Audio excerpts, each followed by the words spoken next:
In the winter of 1814, the sun failed to rise over a valley in the Appalachians. For 3 days, the land lay in blackness. Families disappeared. Livestock were found bloodless in their fields. And from the hill above the settlement, a bell tolled at midnight. Though its tower was sealed, its doors bricked shut, its priests long dead. The county records call the place Black Hollow. No map marks it now. The few who survived swore that a nobleman from Europe had crossed the ocean and built his dominion in the ruins of a Spanish mission. They named him only the Patron. The Ashwick family carried a book across generations warning of such a man. The exile, the count who feeds in silence. Their entries end here. What follows is all that remains of their chronicle and the story of the hollow that remembers. Before we begin, tell me in the comments, where are you watching this from tonight? And if stories of forgotten valleys and the shadows that haunt them keep you listening, subscribe so you don't miss the next chronicle. In the high valleys of the Appalachian frontier, where the fog drifts low and the ridges cut the sky into sharp lines, there stood a mission no one claimed.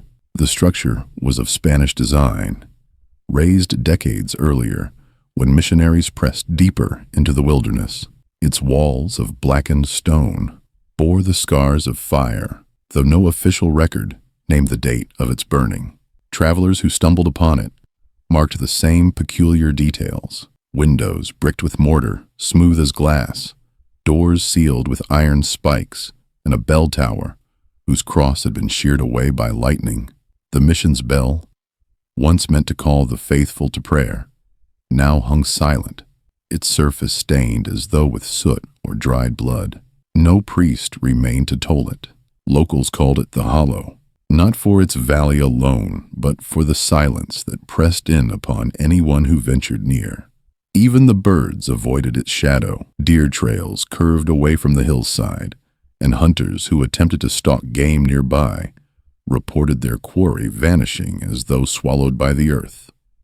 By 1814, the surrounding settlement of Black Hollow had already thinned. Families who tried to homestead within sight of the mission rarely lasted more than 2 winters. Census notes record names that appear once and are never seen again. Moved west, clerks sometimes wrote in the margins. But in the oral accounts gathered years later, neighbors whispered a harsher truth. The hollow had taken them. Children were the first to disappear. A boy sent to gather kindling, a girl on an errand to fetch water from the creek. Their bodies were never recovered, though mothers spoke of faint cries drifting from the mission walls long after. Livestock followed. Horses found with throats torn, sheep stiff in the pasture, drained white. When questioned, the oldest families claimed the land had always been marked. "The ground was never ours," one farmer said in a deposition. "The bell tolled before we were born, and it tolls still." Yet no settler could recall hearing the bell at dawn or noon, as missions once rang them. Instead, when the sound came, it was at midnight. A single peal, so heavy and low, it seemed to shake the bones. Those who heard it swore the air turned colder, that the fog thickened until even lanterns glowed dim. And always, the following morning, something was missing. By the year's end, the county placed the mission on maps only as a ruin. Still, the structure endured. No vines overran its stones, no frost broke its mortar. It sat fixed and untouched, as though the wilderness itself feared to reclaim it. Travelers marked it from a distance, a black tooth rising against the moon, while locals instructed their children to never speak its name. The hollow was not abandoned. It was waiting. The Ashwick name does not appear in colonial land deeds or merchant ledgers. It surfaces instead in the margins of older records, where ministers scribbled notes beside burials no one wished to officiate. In Salem, in 1692, an Ephraim Ashwick is mentioned in passing as a witness during the witch trials. In Boston, a century later, The same surname is found again, scrawled in the ledger of a church fire whose cause was never determined. The family carried no wealth, no profession, no established trade. What they carried instead was a book. The volume, bound in cracked leather, was said to have been brought from Europe during the flight of Puritan exiles. Its pages bore no title, but within were written in cramped Latin and rough English the descriptions of men and women accused of unnatural hungers. Margins were filled with sketches of skeletal figures, their jaws unhinged, their eyes described as red coals that burn without heat. Generations of Ashwicks copied the book by hand, preserving its warnings. Some pages were water-stained, others torn, but the line of entries continued, each signed by the hand of a different Ashwick. They called it the Chronicle. By the time the frontier pushed west into the Appalachian Mountains, the Ashwicks were wanderers, never long in one town, never trusted by their neighbors. They were known for their peculiar habits: salt kept at doorways, iron nails hammered into thresholds, mirrors turned to the wall at night. When asked, they offered only that they were guarding against the old ways. In 1814, 3 Ashwick brothers, Elias, Jonah, and Caleb, arrived in the valley of Black Hollow. They did not come to farm nor to trade. Their purpose was recorded in Elias's own journal, a copy of which survives in the archives of New Haven. The signs are plain. A noble of the old world has crossed into this land. His refuge is the ruin they call the Hollow. We are bound by our oath, as our fathers before us. This land shall not be ceded to his kind. The settlers viewed the brothers with suspicion. They built no homestead, raised no barn. Instead, they occupied a hunting cabin on the ridge nearest the mission. They carried long rifles fitted with silver-shot balls and kept horses saddled at all hours. Children whispered that the Ashwicks roamed at night, their lanterns bobbing like will-o'-the-wisps through the trees. Yet when livestock vanished, it was the Ashwicks who tracked the trails. When children went missing, it was the Ashwicks who searched the creek beds and ravines. No bodies were found, but always they returned with the same conclusion. The Hollow had claimed another. The townsfolk did not welcome their warning. To name the ruin was to invite it. Ministers urged silence, arguing that no evil could survive in consecrated ground. Still, the Ashwicks persisted. They said the mission stones were consecrated once, but that blood had been poured deeper, staining them beyond redemption. By autumn, the Ashwicks had mapped every path to the mission. They marked where deer trails ceased, where the soil turned black, where even moss would not grow. Their chronicle was updated with careful notations. The bell tolled once this night, a settler's daughter gone by dawn. We set iron in the earth, but it withers there. The settlers of Black Hollow feared the ruin. The Ashwicks prepared to enter it. The first disappearance recorded in the valley occurred on the night of July 9th, 1814.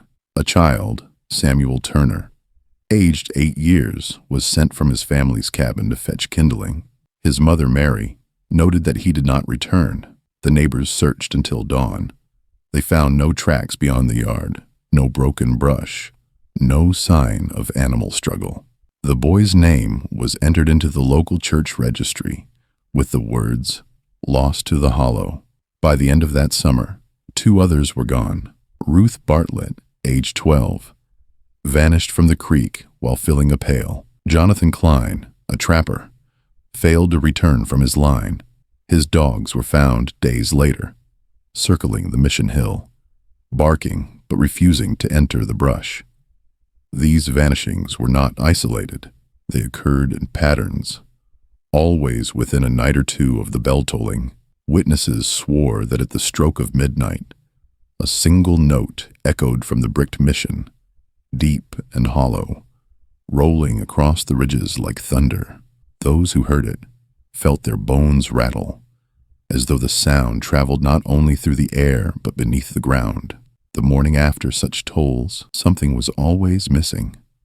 A child, a hunter, a team of horses. No remains were ever found. Farmers began to abandon their land. Whole cabins were left empty, tools still hanging, bread half risen on the hearth. Some claimed they saw figures in the fields before the disappearances, shapes thin as shadows, moving without sound. One farmer's account, preserved in his widow's letter to kin in Pennsylvania, describes a procession of 3 walking the ridge at dusk. They did not carry lanterns. Their eyes, she wrote, shone like foxfire. The Ashwicks took note of every detail.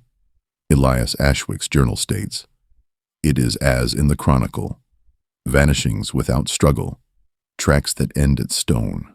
He takes the young first, as they are unguarded.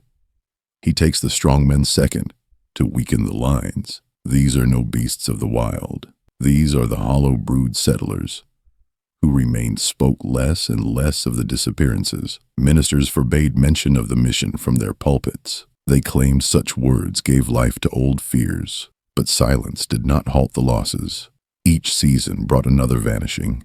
In September, a surveyor sent from the county failed to return.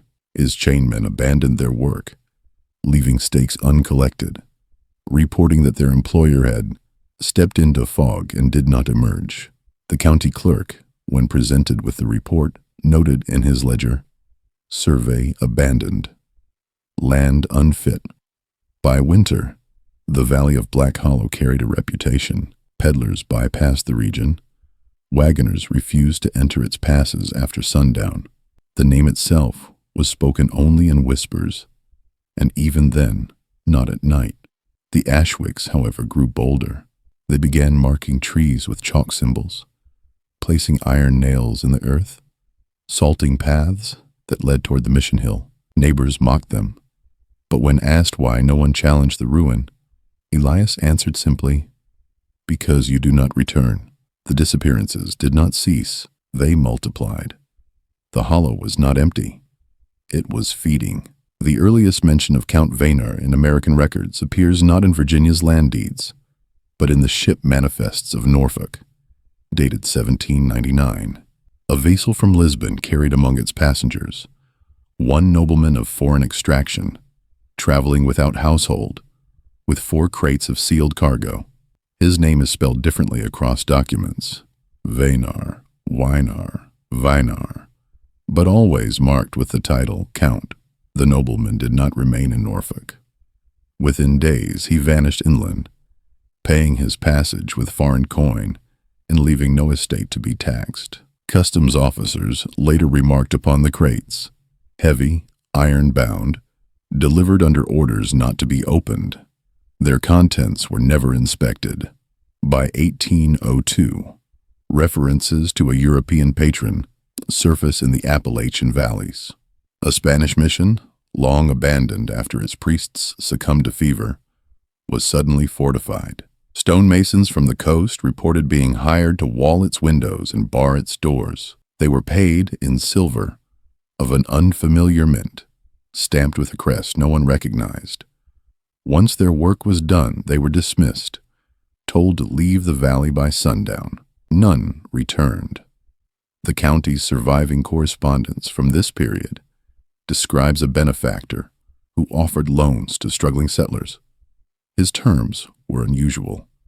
Not interest, but tribute, grain, livestock, or, in rare cases, service.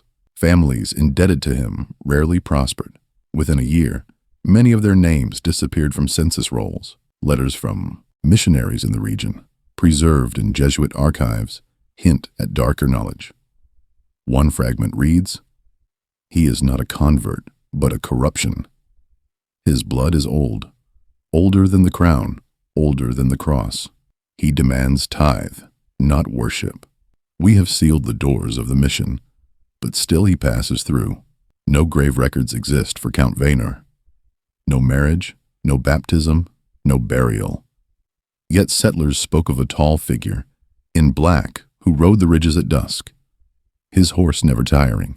His face was rarely described, for those who claimed to see it seldom spoke again.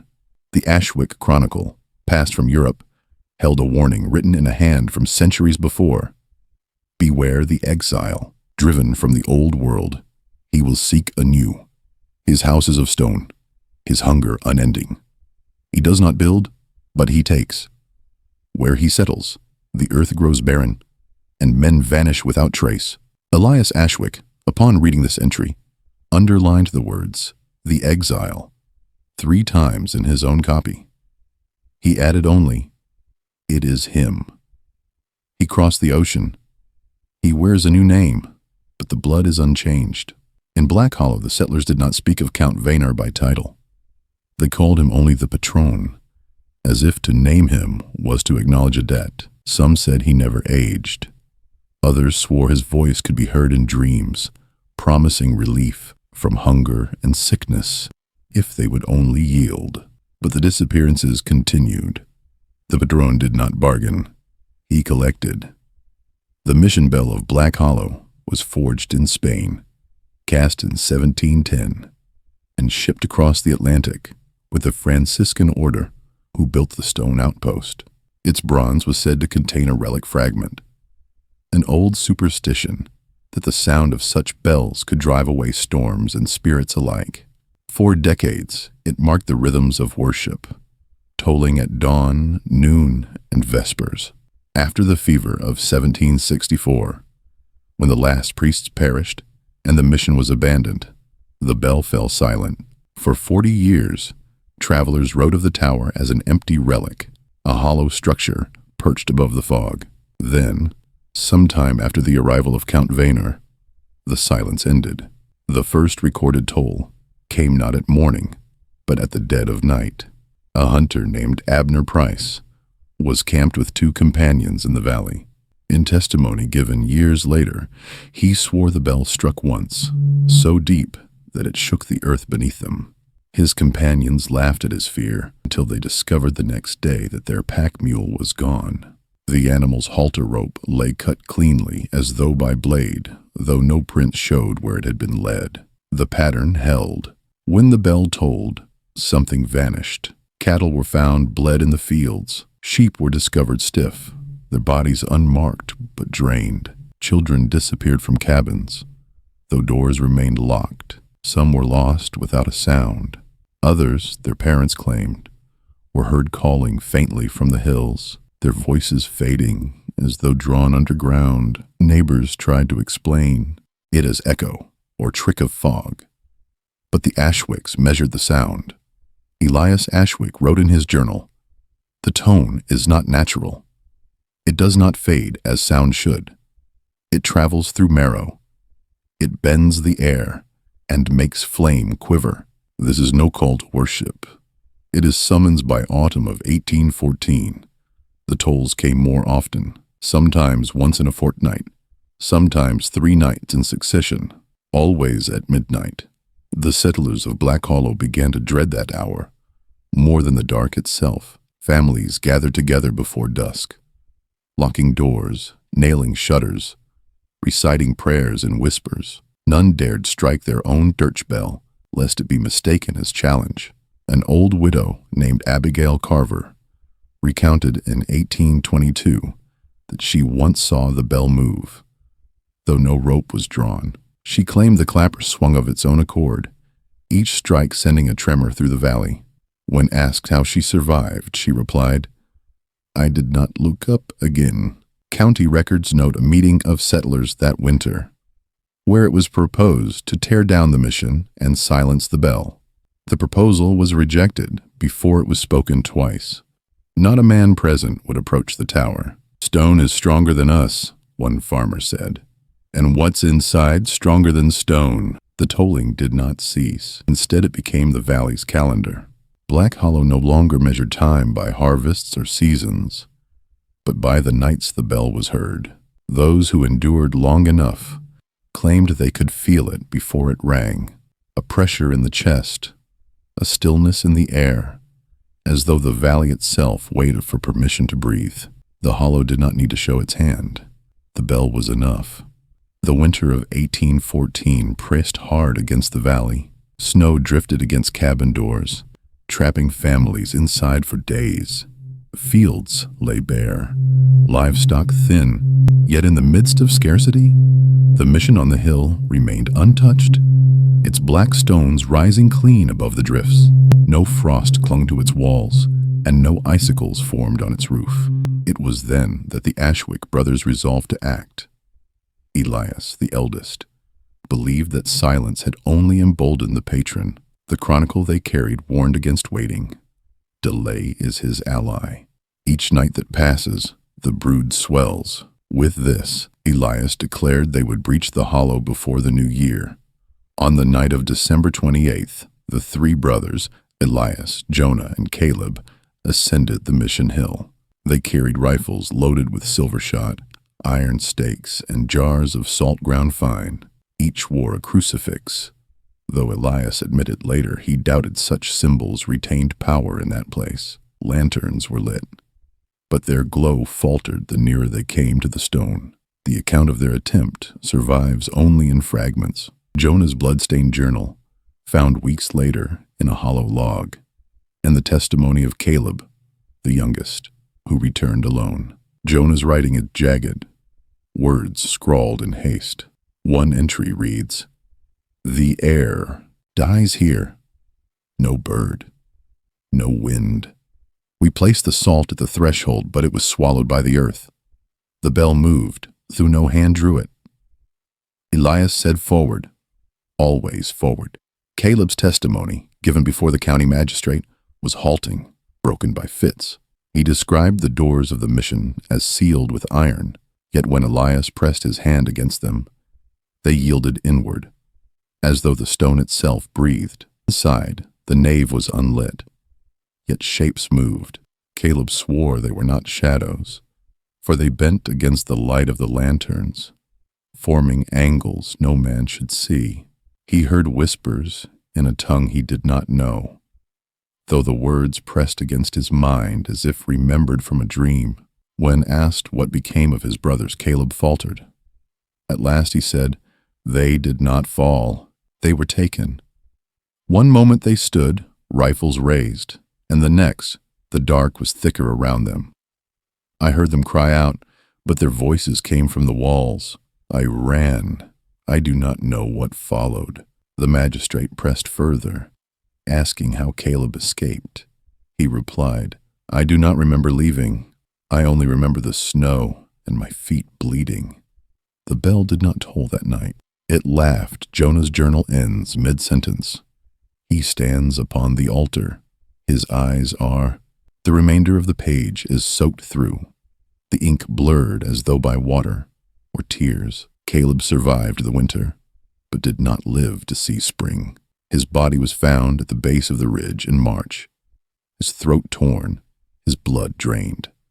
His burial record notes simply, "Lost to the hollow." The Ashwick Chronicle added one line beneath the entry, "The first breach failed. The patron is awake." By the spring of 1815, Black Hollow was less a settlement than a place of waiting. The census that year recorded only 42 families, though just 5 years earlier, there had been nearly twice that number. Cabins stood abandoned along the ridges, their chimneys collapsed, their doors swinging open to the wind. Neighbors who remained did not speak of those who had gone. They said only, "They heard the bell too many times." Fear governed the valley more than law. Men ceased to hunt after dusk, though game was scarce in daylight. Women drew their water before sunset, refusing to approach the creeks by lantern light. Children were forbidden to play beyond the fence lines, their mothers marking doorways with ash at twilight. Church attendance dwindled.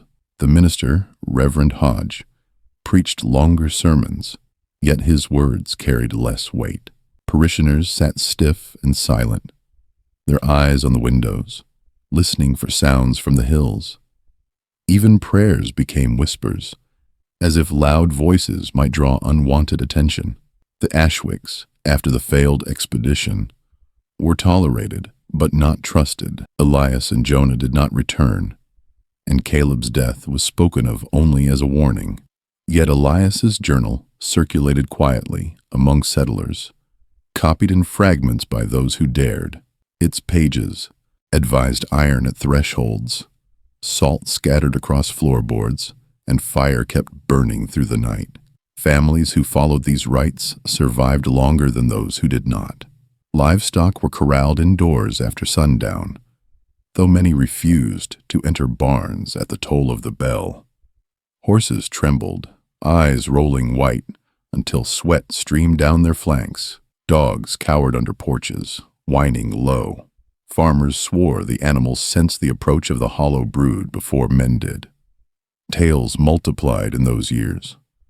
A trapper claimed he glimpsed a figure kneeling in the snow, drinking from the body of a fox. A widow swore her dead husband returned to her cabin door, silent, his skin gray as ash. A child insisted she saw 3 pale men standing at the edge of the cornfield, watching until the sun rose. None of these stories were written in county records. They survive only in oral accounts, passed down as warnings to children and travelers. Yet their consistency speaks to something more than fear alone. Always, the details align. The silence of the air, the dimming of lanterns, the sound of the bell before a disappearance. By 1816, the valley had no night festivals, no gatherings, no laughter after dark. Instead, it had silence, broken only by the toll of the bell and the cries of those who did not return. The hollow did not conquer the valley with armies or fire. It conquered with waiting, until even the strongest men bent beneath its stillness. The county clerk, in a rich note of candor, wrote in his ledger that year, "This land is under a shadow. Those who remain live not by law, but by fear. The patron rules without throne, without crown. His dominion is silence." Among the papers left in the Jesuit archives at Georgetown lies a folder labeled simply Mission Black Hollow, 1765. Most of its contents are routine reports, harvests of maize, baptisms of converts, notes on fevers that swept through the valley. But interspersed are fragments of a different nature, written in a shaking hand, unsigned. One reads, "He came at dusk, clothed in black, his tongue fluent in Latin older than ours. He offered not coin, but protection. We were starving, and our flock dwindled. He promised that if we ceded to him a tithe, the land would not take us." Another fragment, dated months later, bears only a single line. "The tithe is no longer grain. It is blood." The priests had not abandoned the mission willingly. Their records make clear that they entered into an arrangement. Whether out of desperation or folly, no one could say. They bricked the windows, barred the doors, and tolled the bell at midnight as signal. The bell, once a call to worship, had become summons to sacrifice. Local oral accounts, preserved decades later, spoke of families brought to the mission under cover of fog. Some returned, pale and weak, their eyes hollow. Others were never seen again. The priests kept no burial ledgers for these souls. Instead, the names vanished between pages. When the fever struck in 1764, the mission's population collapsed. Some called it divine punishment, others a cleansing. Yet the patron did not perish. If anything, freed from the fragile alliance, he grew stronger. The surviving priests, realizing too late their error, attempted to wall the mission against him. But the stone could not hold what was already within. Their bodies were found days later, drained, their faces set in expressions of horror so deep that the coroner would not describe them. From that year forward, the mission was bricked entirely shut. Settlers assumed it abandoned, haunted perhaps, but empty. In truth, the priests had only sealed their bargain inside, leaving the valley to his claim. Elias Ashwick's copy of the Chronicle contains a margin note beside this episode. "A pact once sworn cannot be undone. The land is stained. Only fire and blood will cleanse it." For the people of Black Hollow, the revelation was more terrifying than ignorance. They had believed the ruin cursed, the site of tragedy. Instead, it had been chosen, consecrated not to God, but to the exile himself. The bell did not toll of its own accord. It was rung. By whom? No record names. The record of Abigail Turner, widow of James Turner, was taken by a traveling magistrate in 1817 and later deposited in the county archive at Staunton. The original transcript is faded. The ink bled at the edges, but enough remains to piece together her account. Her husband, James, had been among the men lost the previous autumn. He had left before dawn to hunt deer along the ridge above the Mission Hill and did not return by nightfall. Neighbors searched for 2 days, following his tracks until they vanished in the snow at the edge of the hollow. His name was added to the growing list of the disappeared. 3 weeks later, he came back. Abigail testified that she found him standing at the threshold of their cabin in the middle of the night. He did not knock. He did not speak. He simply waited until she opened the door. At first she wept with relief, believing him returned by miracle. But she noticed immediately what was different. His clothes were unsoiled, though he had been gone through storms. His skin was pale as chalk, and when she embraced him, his body was cold. She said his eyes would not meet hers, and though he smiled faintly, his teeth seemed sharper, more prominent than before. For several days he remained in the cabin, silent, watchful. He ate little, only sipping broth, refusing bread or meat. At night, she said, he did not sleep but stood at the window, staring toward the Mission Hill. When she asked what had happened to him, he answered only, "I was chosen." The neighbors grew fearful. They said James no longer cast a shadow by lamplight. A child swore she saw him standing in the yard at dawn, but that the sun never touched his face. Abigail reported the most terrible discovery on the 6th night. She woke to find him crouched over their youngest son's bed, his lips pressed to the child's neck. The boy did not cry out. He lay as though entranced. She dragged James away, but he turned on her with eyes that glowed faintly red, a color she described as like embers seen through ash. He did not strike her. He simply said, "The patron provides." By morning, James was gone. His tracks led back toward the mission and ended at the bricked wall. The child survived, but remained weak for months, his health never fully restored. Abigail's testimony ends with a plea: do not bury him in consecrated ground.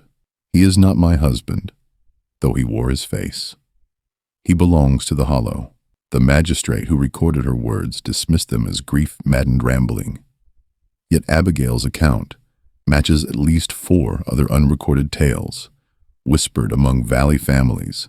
Men returned from the hollow, only to hunger for what they once protected. The Ashwick Chronicle lists James Turner by name. Elias's marginal note is brief. The brood grows within the living. Not all vanish forever. Some return to spread the patron's reach.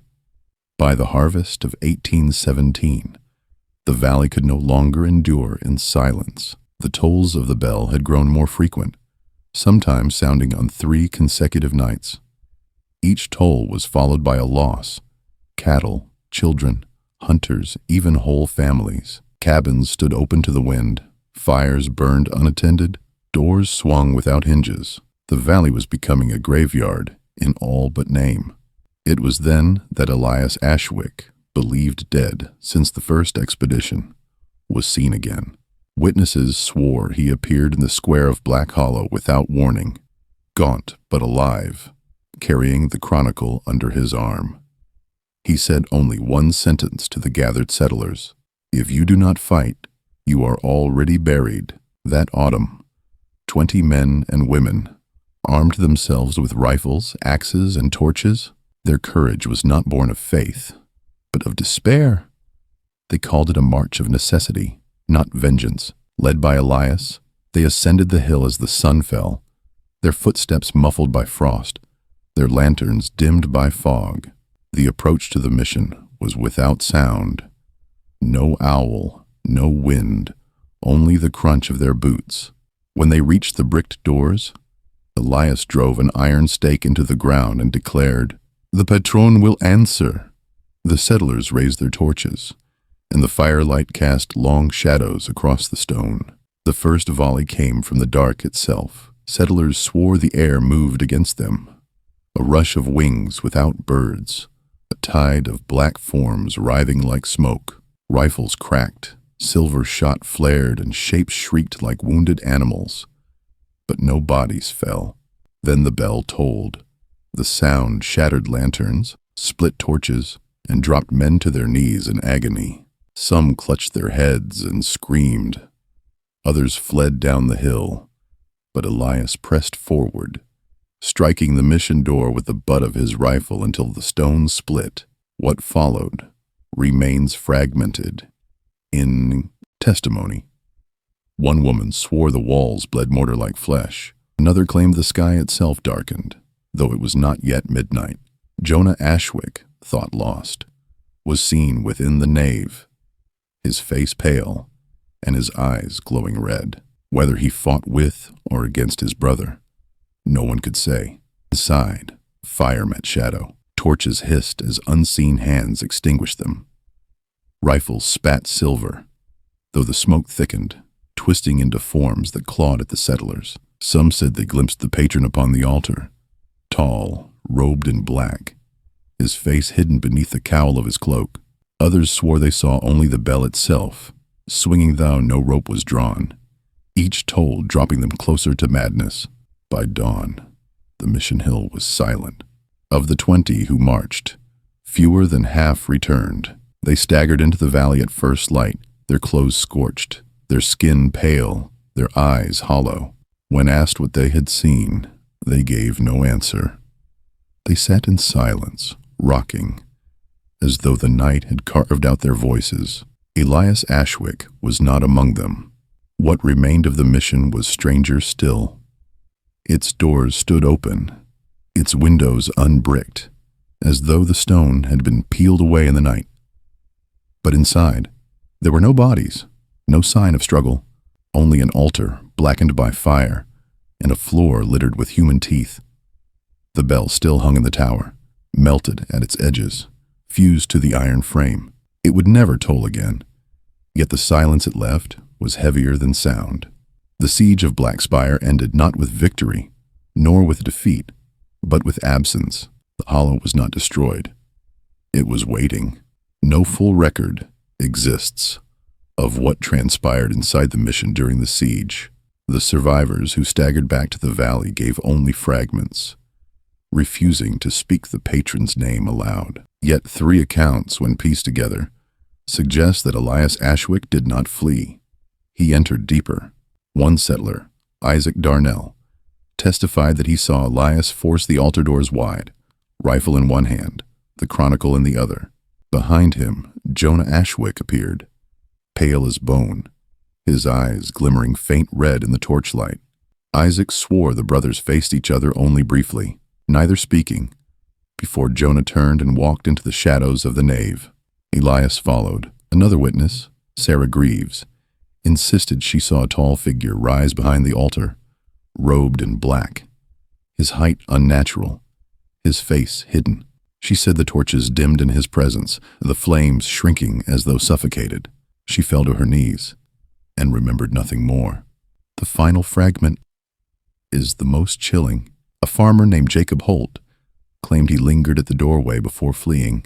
He described Elias standing before the figure at the altar, rifle leveled. He said Elias fired, the silver shot striking true, but that the count did not fall. Instead, the shot melted in the air before him, dripping as molten lead into the stones. Elias dropped the rifle and drew a blade from his coat, its edge marked with salt. Holt swore he saw them clash, man against shadow. But before the outcome could be seen, the bell tolled, and Holt fled in terror. What became of Elias Ashwick is unknown. His name does not appear again in any ledger, nor is a grave marked for him. Yet the Chronicle he carried was found decades later, in a trunk in New Haven, its final entry written in his hand. I have seen his face. He does not speak, yet I know his hunger. The Count is no man, nor beast, nor spirit. He is absence made flesh. If I do not return, let it be written, he is here still. The mission stood silent after that night. Its doors open, its windows unbricked, but its halls empty. Some settlers claimed the Count had fallen in that clash, burned by fire and steel. Others whispered he only withdrew, deeper into the stones, waiting. The Ashwick line thinned. Some scattered northward, others vanished. But the Chronicle endured, passed hand to hand, its pages stained with smoke. Whether Elias triumphed or was taken remains unanswered. The hunter faced the Count. Only one walked out, but the hollow remained. The winter following the siege brought with it a phenomenon no county record could explain. On January 14th, 1818, the sun did not rise. At first, the settlers believed it was a storm. Clouds thick with snow, a sky choked with weather. Yet when noon came, the horizon remained black. Lanterns burned at every hearth, and still the cabins were dim, as if the light itself were swallowed. Day did not return the next morning. For 3 nights and 3 days, the valley lay in unbroken darkness. Witnesses said even the moon refused to shine. The stars vanished, and the earth seemed roofed by shadow. Fields of corn rotted overnight, stalks withering as though frost had touched them in midsummer. Chickens ceased to lay. Cows gave blood in place of milk. Children cried without ceasing. Some were born sick in those days, their skin gray, their eyes pale as glass. Many did not survive infancy. Testimonies conflict as to what walked in the dark. Some swore they heard footfalls on their roofs, claws scraping across shingles. Others spoke of whispers at their doors, voices of lost kin urging them to open. One woman claimed she heard her dead husband calling her name outside. Though he had been buried the previous spring, she barred the door until the sound ceased. The Ashwick Chronicle notes only, "The patron has broken the sky. He feeds not only on flesh, but on the sun itself. The valley is his table. We endure only by fire and prayer." On the 4th day, the light returned. The sun broke through as though nothing had passed, the sky pale and thin. Yet the damage was clear. Half the valley's livestock were gone. Families spoke of neighbors who vanished in the night. Cabins left open, bedding cold. The county clerk, in his ledger, did not mention the darkness. Instead, he recorded only, "Population diminished. Survivors refused to speak of cause." This silence was deliberate, a pact of denial, as though to write the truth was to risk its return. In the decades that followed, old men told children that the sun could be stolen if the hollow willed it.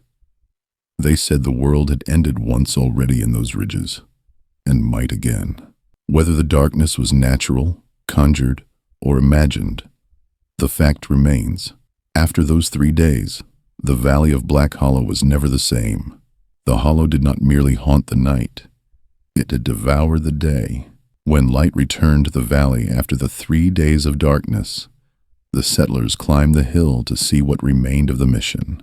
They found no trace of battle, no scattered bodies, no signs of the Ashwick brothers. The doors that Elias had forced stood wide, their hinges fused in place as though by heat.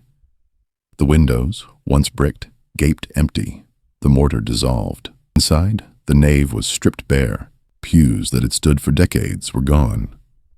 The stone floor was cracked, blackened, and covered with a dust finer than ash. Along the central aisle lay what appeared to be rows of teeth, hundreds of them, scattered as if poured from a sack. None were rooted in jawbone. None were humanly arranged. At the altar, the wood was burned away, leaving only the frame of iron. In its center, melted bronze had pooled, hardened into a warped basin. Scholars who examined it later identified it as the bell itself, collapsed from the tower. Its metal softened and fused into stone. How such heat had been generated within cold walls, none could say. The tower remained, but its crossbeams sagged, twisted by the fire. The bell frame hung useless, dripping remnants of bronze like frozen wax. Locals swore the metal still smoked faintly, though no fire burned. One settler, Isaac Darnell, testified that he dared touch the bell's remains. He drew back instantly, claiming it was still warm, though snow fell heavily outside. His hand blistered for weeks, and he refused to return to the hill thereafter. The Ashwick Chronicle adds a single line beneath this account. The bell is silenced, yet silence is not victory. From that year forward, the mission was avoided even in daylight. Travelers cut wide paths around the ridge. Children were warned never to climb the hill, not even in games. The tower stood, scarred and hollow, its bell fused into the altar below. The valley called it the Blackened Bell.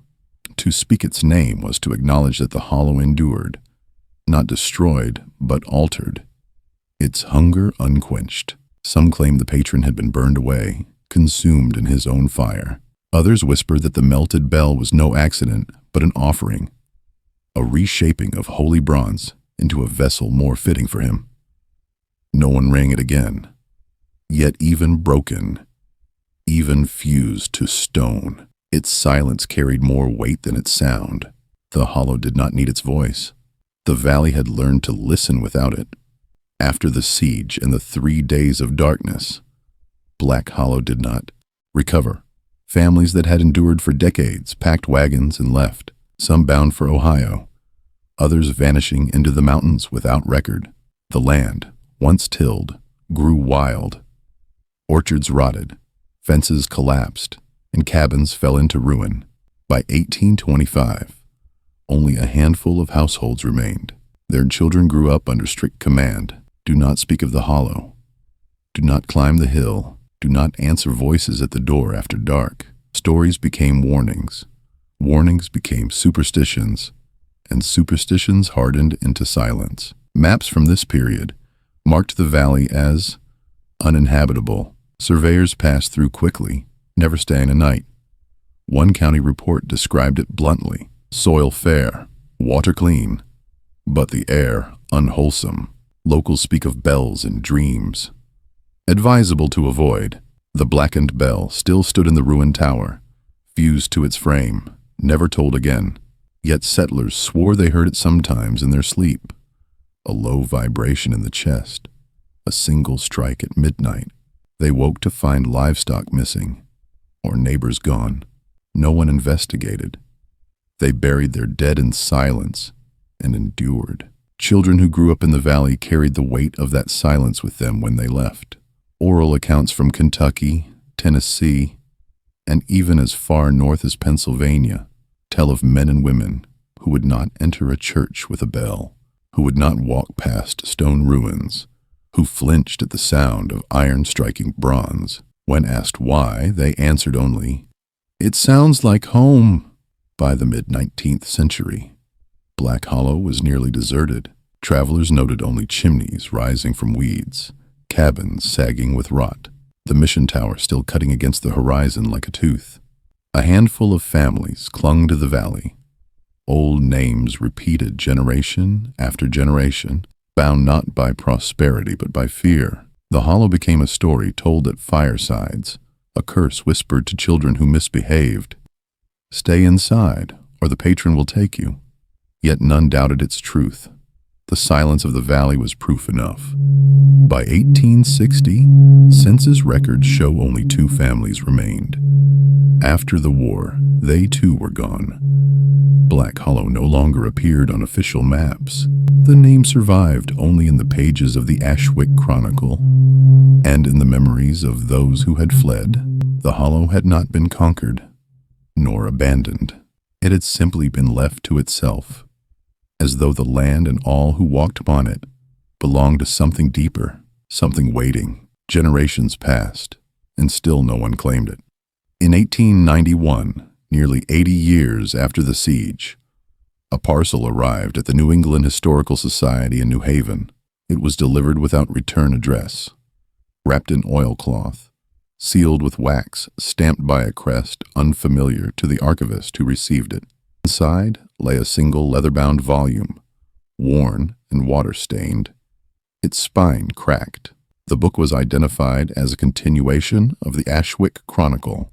Its entries spanned decades, from the late 1810s through the mid-century, written in multiple hands, each signed by an Ashwick descendant. The early pages record the long decline of the valley, notes of families leaving, of children born sickly, of the blackened bell still warm to the touch. Later entries grow shorter, as though the line itself was dwindling. The final hand is dated October 31st, 1889, signed by Nathaniel Ashwick, a school teacher in Connecticut, the last known of his family. His final entry reads, "I have traced our line to its breaking point. The valley is empty now, the hollow reclaimed by fog. Yet in dreams I still hear the bell, not whole, not struck by rope, but melted, fused, tolling in silence. The patron is not gone. He waits beneath stone. If this book survives me, let it be warning. The hollow remembers." Nathaniel's name appears once more in municipal records. His death notice, January 1890. No wife, no children, no heirs. His possessions were sold at auction, except the Chronicle, which remained in the archive. The Valley of Black Hollow does not appear on modern maps. No county claims it.